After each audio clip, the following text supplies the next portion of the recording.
মেয়াদ পূর্ণ হওয়ার ২.৫ বছর আগে গত ৫ সেপ্টেম্বর পদত্যাগ করেন সিইসি কাজী হাবিবুল আউয়াল সহ ৫ কমিশনার। একদলীয় নির্বাচন করার অপবাদ মাথায় নিয়ে বিদায় বেলায় তত্ত্বাবধায়ক সরকার পুনর্বহাল সহ কমিশন ঢেলে সাজানোর পরামর্শ দেন বিদায়ী সিইসি।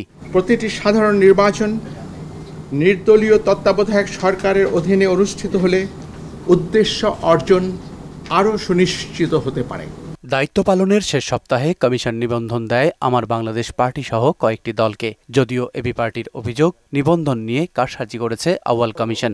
এই দলগুলো যদি নিবন্ধনের যোগ্যই হবে তাহলে তোমরা আগে দাও নাই কেন? এটার জন্য অবশ্যই এদেরকে জবাবদিহিতার মুখোমুখি হওয়া উচিত। আর ২ নম্বর হচ্ছে, যদি তারা সত্য হয়ে থাকে যে তারা নিবন্ধন দেয় নাই আগে কোনো কারণে, তাহলে এখানে সে ব্যাখ্যাটা লেখা উচিত। গণসংহতি আন্দোলন তারাও কিন্তু একটা কার্যকর রাজনৈতিক দল এবং তারা কিন্তু আদালত থেকে রায়ও পেয়েছে। তাহলে এই নির্বাচন কমিশন তো যাওয়ার আগে গণসংহতি আন্দোলনকেও তারা নিবন্ধন দিতে পারত।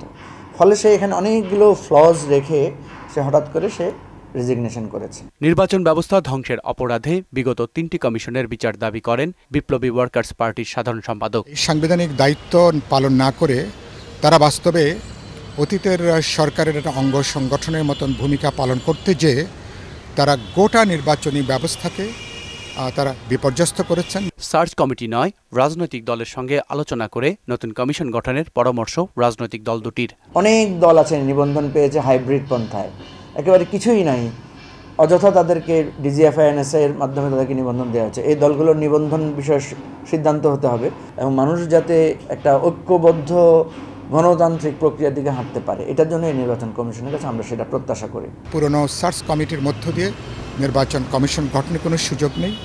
কি আইনে হবে, কি পদ্ধতি হবে, এটা নিয়ে নির্বাচন কমিশন রাজনৈতিক দলগুলোর সঙ্গে আলাপ আলোচনা করতে পারেন, কথা বলতে পারেন।